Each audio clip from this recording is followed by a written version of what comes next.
Rub-a-dub-dub, get your ass in the tub, 'cause it's time for the Bathtub Book Club!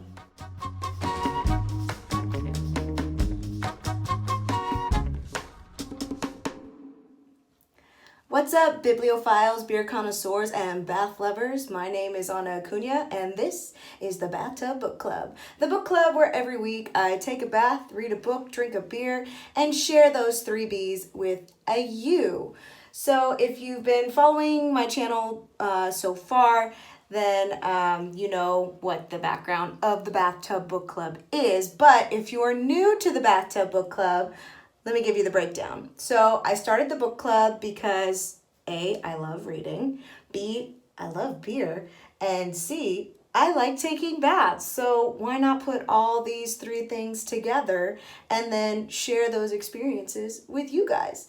So I started reading my way through the Rory Gilmore Reading Book Challenge, which if you are unfamiliar and haven't heard of this reading challenge yet, so if you have heard of the show Gilmore Girls or are a fan of the show Gilmore Girls, somebody took on the laborious job of putting together a master list of every book Rory is seen reading in the series or every book that is referenced in the series. So it's a master list of like 329 books. And I started reading my way through this reading book challenge a couple years ago. And so for the Bathtub Book Club, the books that I read every month are going to be a mix of Rory Gilmore Reading List Challenge books and also books from my personal reading list of whatever's currently coming out in pop culture or things that spark my interest. So this week's book, Dr. Jekyll, The Strange Case of Dr. Jekyll and Mr. Hyde, is a Rory Gilmore reading book challenge, reading list challenge book. So that's why I dove in and decided to read it for this week. But yeah, that's a little bit of the background of origins of the Bathtub Book Club. Let's dive into the B's of the week. Okay, so first B, let's start with bath stuff. I thought it was appropriate for a book titled Dr. Jekyll's to use Dr. Teal's foaming bath and aromatherapy blend. It has almond oils and some other essential oils, and it's also a bubble bath. So if you are in the market for a bubble bath and essential oils mix, then Dr. Teal's is pretty awesome. It smells amazing, and my skin already feels luscious. So I picked it up at Target. It was like $5. Target all day, baby. I'm gonna cheers to that because Target is amazing. So yeah, that's the bath stuff for this week. Dr. Teal's almond and essential oils bubble bath blend. I love the bees.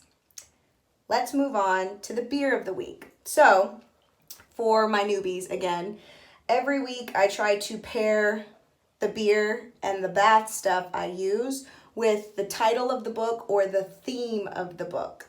So the beer this week that I initially thought about getting is a beer called Dr. Jekyll's. It's by a brewery called Dr. Jekyll's, and I think they're based out of LA.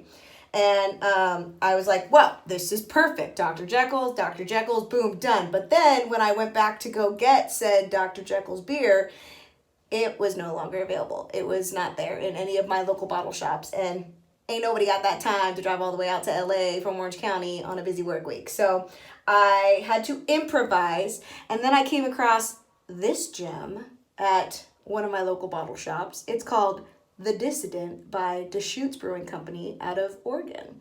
And I thought, whoa. When I looked up what the word dissident means, I was like, this way better fits the theme and internal struggle of the main character of this book. Well, I guess he's not the main character, but he's alluded to as the main character. We'll get into that when I start talking about the book. But it was a way better fit. Rather than going with the literal Dr. Jekyll's for Dr. Jekyll's, I went with the dissident because, as I will explain, so the dissident basically means, the word dissident basically means somebody who rebels or defies the norm. Somebody who goes against expected social customs and is basically like a rebel. So they deny social customs, they go against the norm, they rebel against any kind of, pleasantries or formalities or the machine, essentially. So I thought that was perfect and beautiful for the internal struggle of the main character in this book. But let me read the description of this beer. It's called the Dissident. It's aged with Oregon marronberries.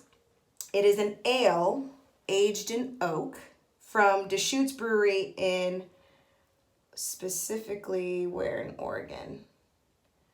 Adentionero. I think Deschutes is in Bend, Oregon. So it's brewed out of Bend, Oregon. So Deschutes, thank you for the Dissident. And look at this label coordination. Purpley book cover. Like, this is some good shit right here. Let me read the description. It says, the Dissident is this ode to the classic Dud Bruin. What is that letter? Ode Bruin. This class ode to the classic Ud Bruin reveals unmatched complexity of flavor, including marionberries and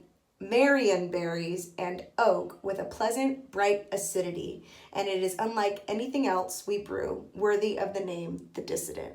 So I picked this beer because the name is fitting for the theme of this book, the main character's internal struggle, his kind of mental, spiritual, transcendent kind of battle with himself. And as you can see, it is a rich, dark color. It kind of has that hint, that hue of purpley from the marionberries.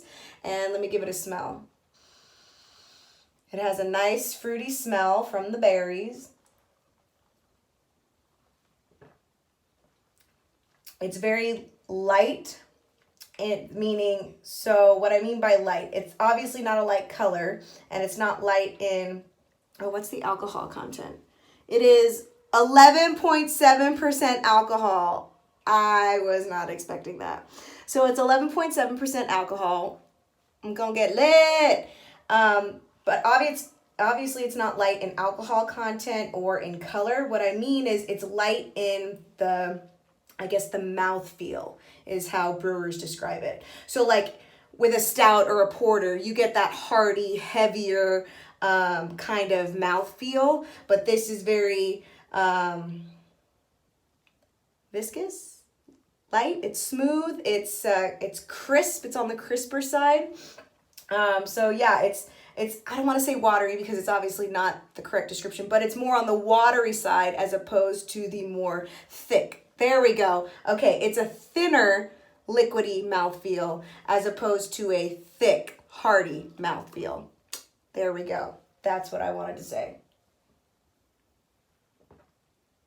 It's delicious though. Oh my gosh. Again, it kind of gives the feel of almost like a wine. The smell is amazing. I can smell the berries.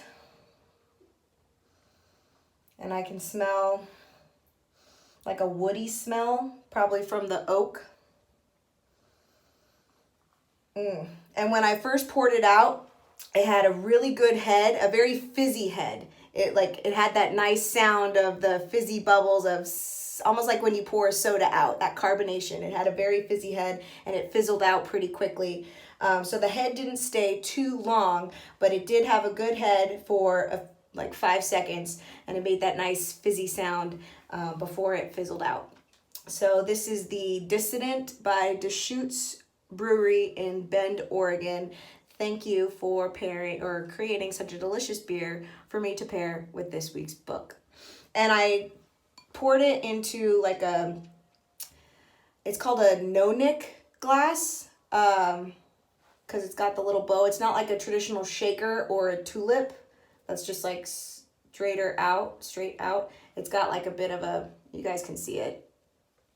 bowed shape. So I was looking in the beer Bible because this is an ale, and I was looking to find out what type of glassware to use for an ale.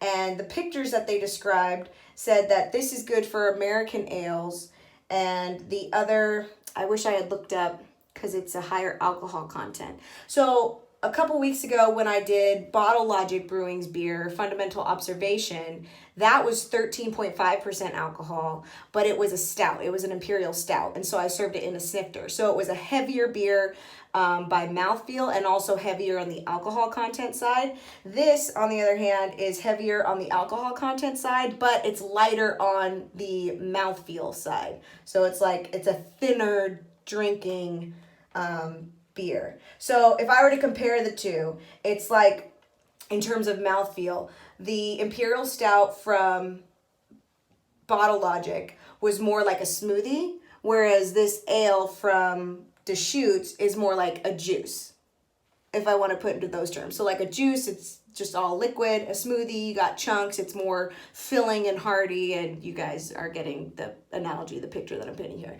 So this is more like a juice in terms of thinness, viscosity, whatever the appropriate term is. Cool. So that is the Dissident by Deschutes Brewing in Bend, Oregon. Okay, so let's dive into the book now. The book for this week, you guys, to kick off October, the season of abundance. It is fall. We are getting into that harvest season. So I wanted to kick off the month of spirits and connecting with ancestors and spookiness with a classic horror story. I've never read The Strange Case of Dr. Jekyll and Mr. Hyde before. I've heard plenty of the pop culture references throughout my life. I've seen a very weird remake of the book in like the 90s where the dude turns himself into a woman. I forget what that one was called. It was like Dr. Jekyll and Ms. Hyde or something like that. So that was kind of like a weird updated remake version of it, but I've never actually read the classic. So this was my first time reading through the classic version of Dr. Jekyll and Mr. Hyde, and I was very surprised. The book itself is a quick read. It's only 75 pages. It's very short. That being said, it may be short in terms of page count, but oh my damn, the language is so flowery and so fluffy because of the time period in which this was written, that it was like a freaking mouthful every single time. Like you're reading through these sentences and it's like, just say the two words that you meant from this whole like paragraph right now. It's like when you watch through movies for like foreign films or spoofs of foreign films where they got the subtitles and so the person's talking, and then there's like 3 words in the subtitle. That's what I felt like reading through this book because the language is so flowery. You just like lose your I kept losing my train of thought and getting lost in the floweriness and the fluffiness of the language. So I had to like go back and reread the same paragraph on multiple pages, multiple times, because I just kept getting lost in the language. That being said,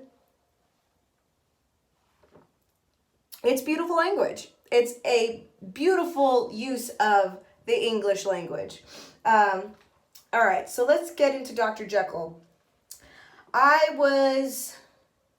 mean, honestly, I don't know what to make of the book because it's written from the third person, I think. So it's from Mr. Utterson's perspective. He's the lawyer to Dr. Jekyll, as well as other prominent members of this society.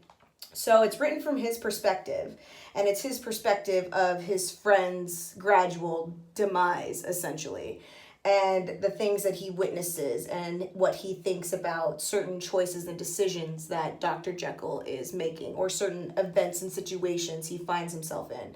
So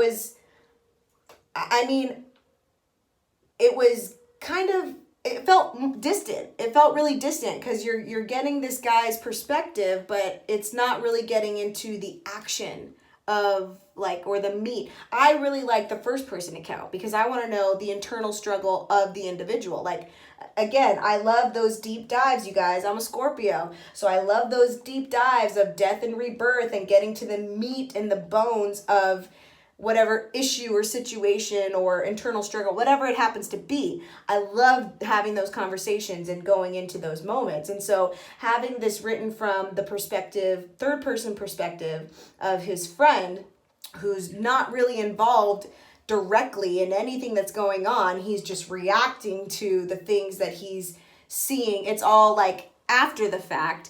It felt very distant and I felt disconnected.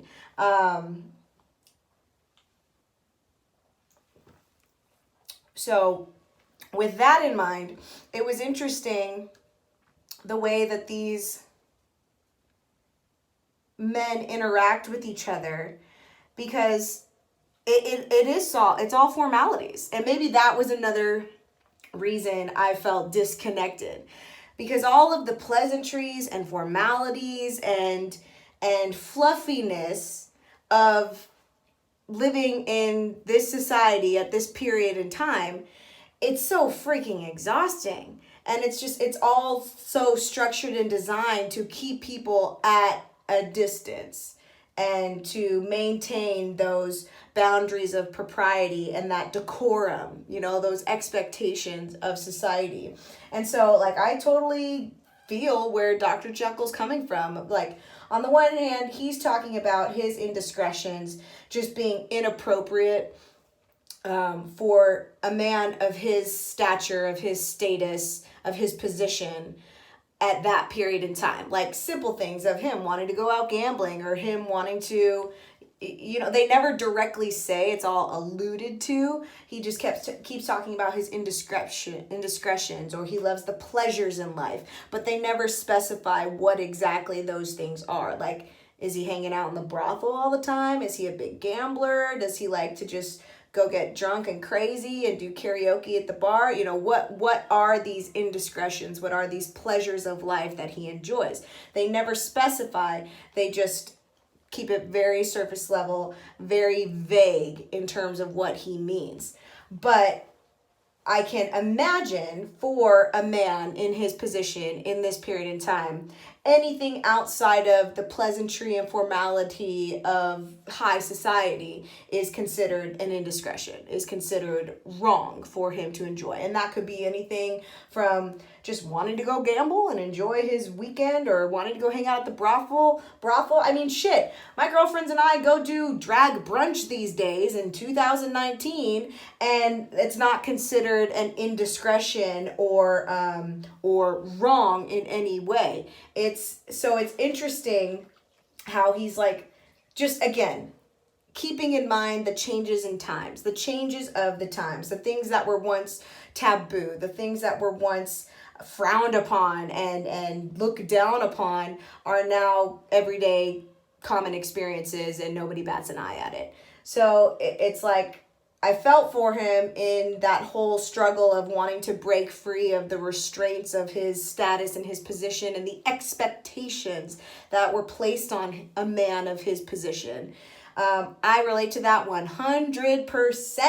That was basically the quarter life crisis and the experience of my 20s, just going through that internal struggle of seeing what life was all about, seeing what the expectation of life was all about. You get that, you go to college, you get your fucking degree, you go get your 9-to-5 job, you meet a nice person, you start a family, you buy a house, you settle down. So by the time you're 30, you're locked into all of these commitments that are just the routine expectation of what life, of what a contributing member of society is, and that's your life.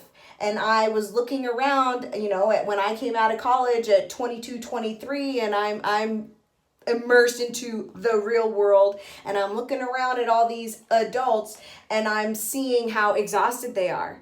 And I saw how tired they are, and how stressed out and uninspired they look, just how ragged they looked. And most of them were in their early 30s.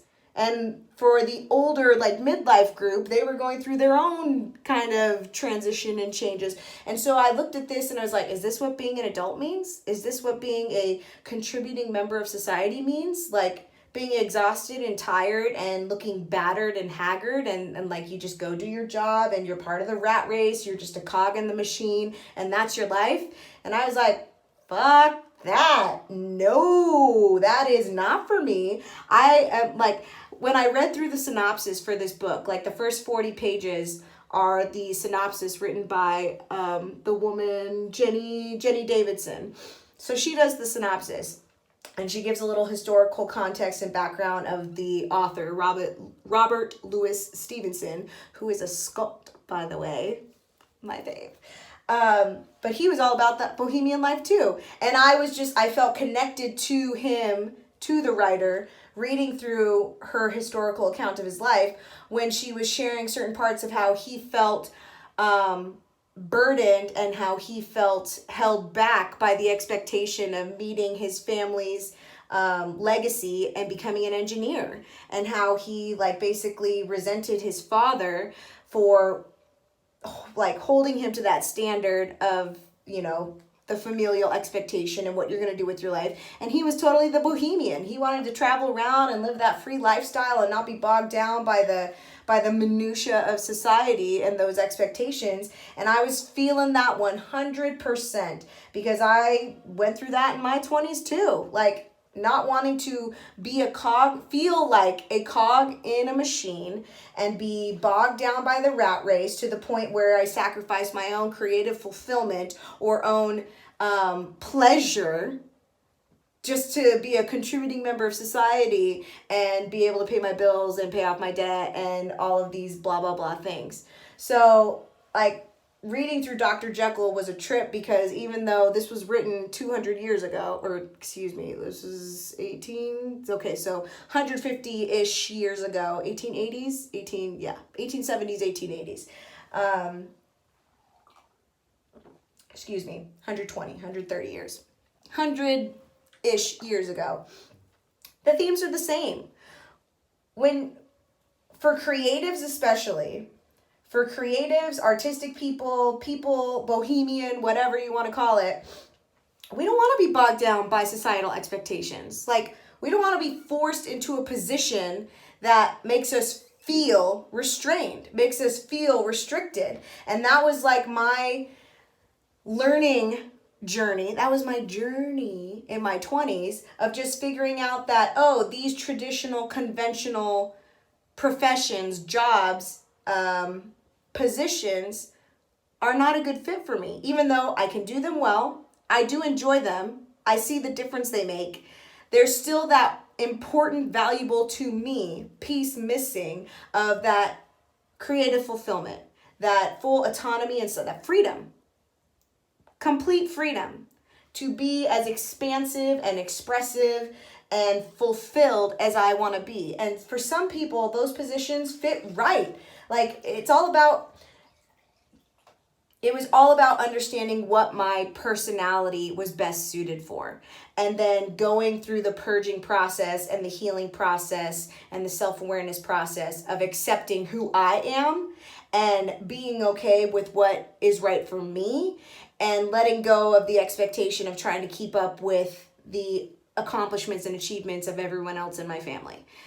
So with Dr. Jekyll, he's going through that same fucking thing. He towards the end, when he gives his own personal account of the experience of this dual life he was living as Hyde and as Jekyll, he keeps referring to himself in these very polar ways. Like, he had an evil side and then his good, high society, respectable side. And one of the quotes that he said about himself was that, or that he realized in this experience with himself, is that, you know, man's true nature, there are two sides to man's nature. He refers to it as two, even though he acknowledged that there may be more than one.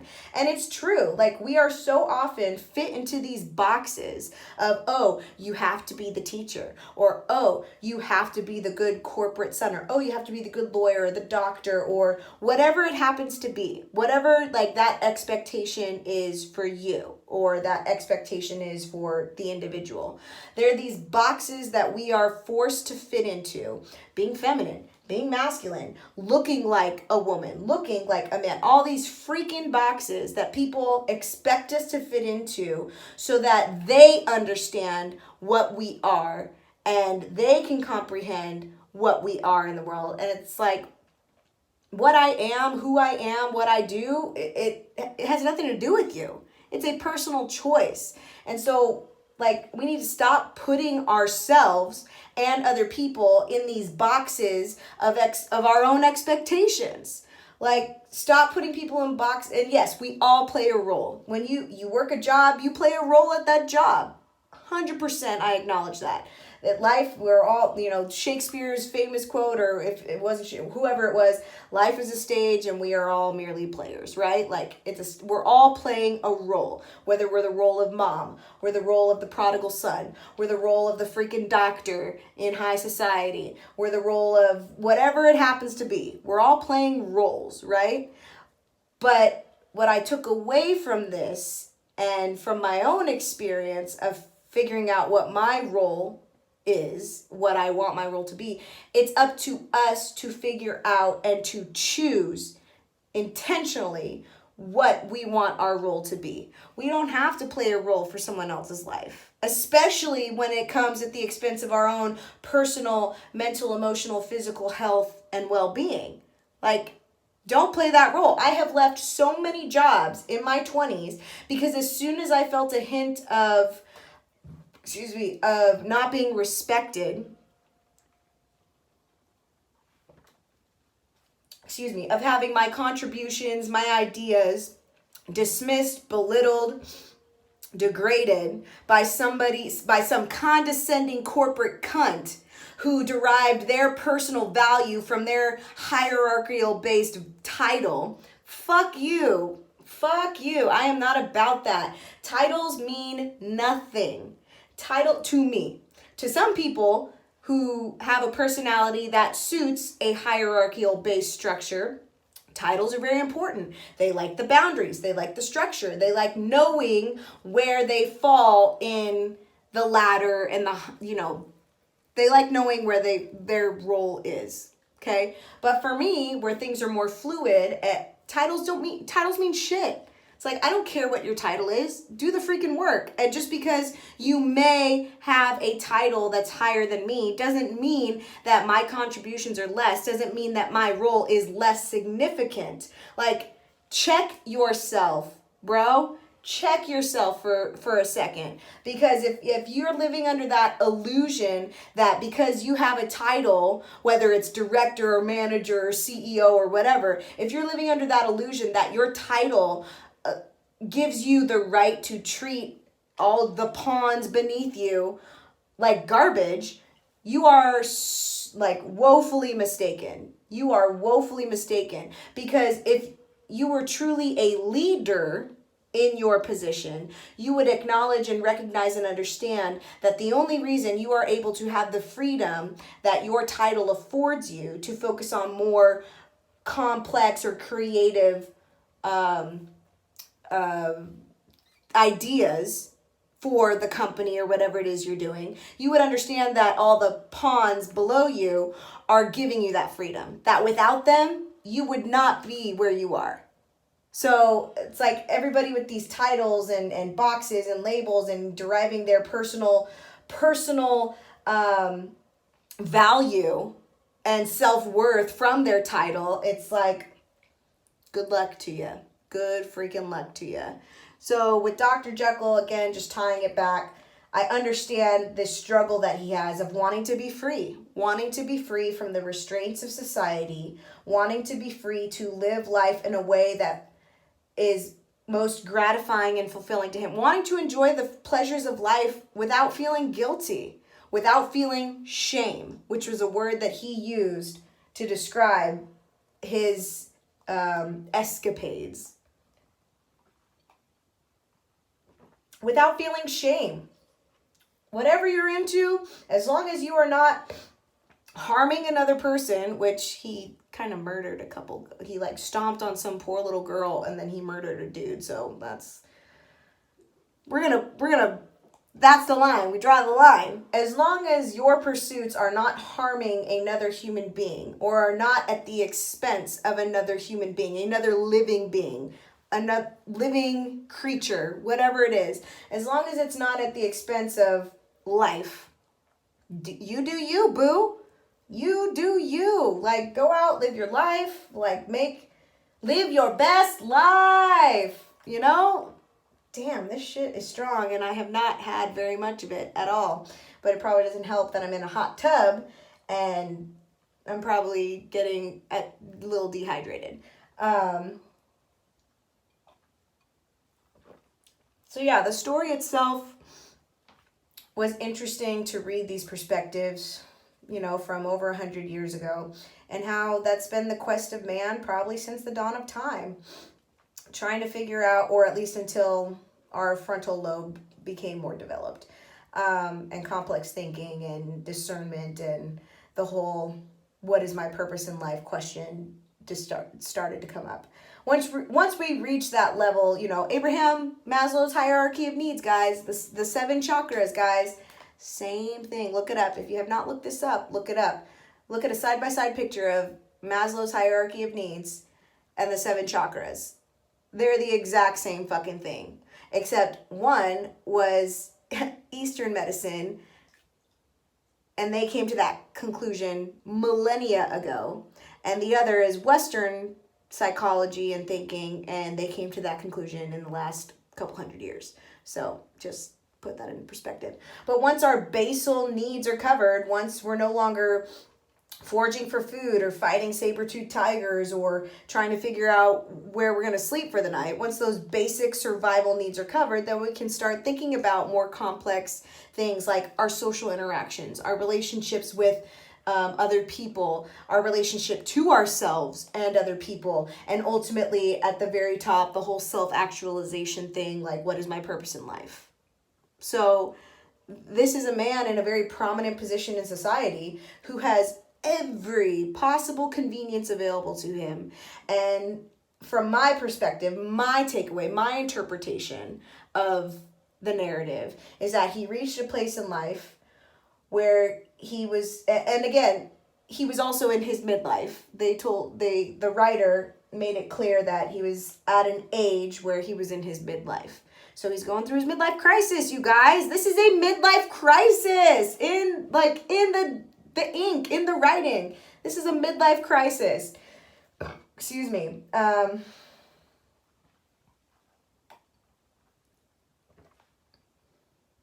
So it's his midlife crisis. He's a man of position and status. He has every possible convenience available to him. And now he's at that point where he has the luxury, because it is a luxury. He has the luxury to contemplate who he is, who he wants to be, and what he wants to do with his life. Does he want to continue down this path of being the social golden child and contributing to these charities and organizations and hosting these dinner parties and going through these formalities and these pleasantries and hanging out with all these fake ass people who don't give a fuck, but they're just congratulating themselves for being masters of the universe? Does he want to continue down that track? Or does he want to break free, break away, and let himself be primal, essentially? Be primal. Break away from the pleasantries and the bullshit and the fake assness of high society and get into this guttural, primal, grungy, free, spirited nature part of himself. Yeah, so I can understand that, and unfortunately the book ended on a rather somber note, and it reached a point where he wasn't able to bridge the gap between those two worlds. Yeah. He was at a struggle with a war with himself, and it felt like an all or nothing or one or the other. It was a whole Harry Potter Voldemort relationship, you guys. One cannot live while the other survives. Like that whole thing. Like, honestly, it really was. Like Hyde cannot live while Jekyll survives, and vice versa. So it reached a rather somber, morbid ending. But it was a good book. And again, it was another example of how connected we all are as human beings, even though the details of our struggles or of our lives may differ on a superficial level. The themes and the patterns and the energy behind it are the same. You know, like we all want to feel accepted and loved and free to be who we are. We want to be accepted for who we are, and there's all this fear and shame around worrying that the world will reject us, that we'll lose everything. And unfortunately, he lost himself. Dr. Jekyll lost himself in this process. So, yeah. So that's my takeaway for Dr. Jekyll and the strange case of Dr. Jekyll and Mr. Hyde. If you are interested in reading the book, I highly recommend picking it up. And if you would like to join the Bathtub Book Club, you can find me on Instagram, Facebook, and Twitter at the Bathtub BC. And if you would like to be a member of the Bathtub Book Club, you can find me on patreon.com/the Bathtub Book Club. And members get to participate in a weekly members-only book club meeting where we talk about the book, we share our personal insights, our personal experience, our own reflections and perspective. We talk about the beer, we talk about bath stuff and self-care stuff. So I highly recommend becoming a member of the Bathtub Book Club so we can talk about these goodies together, because as much fun as I'm having here in the tub by myself, I would love to share this with a collective group and also like debate about these things and also hear about, you know, what came up for you? What was your takeaway? Am I just like going off into my own like boo-boo kind of world over here? Or did you kind of like see the same underlying themes? So let's get in on this together. Let's make this a collaborative group effort, you guys. I would love to have you as part of the Bathtub Book Club. So, on that note, thank you again for watching this week's episode. And until next week, cheers!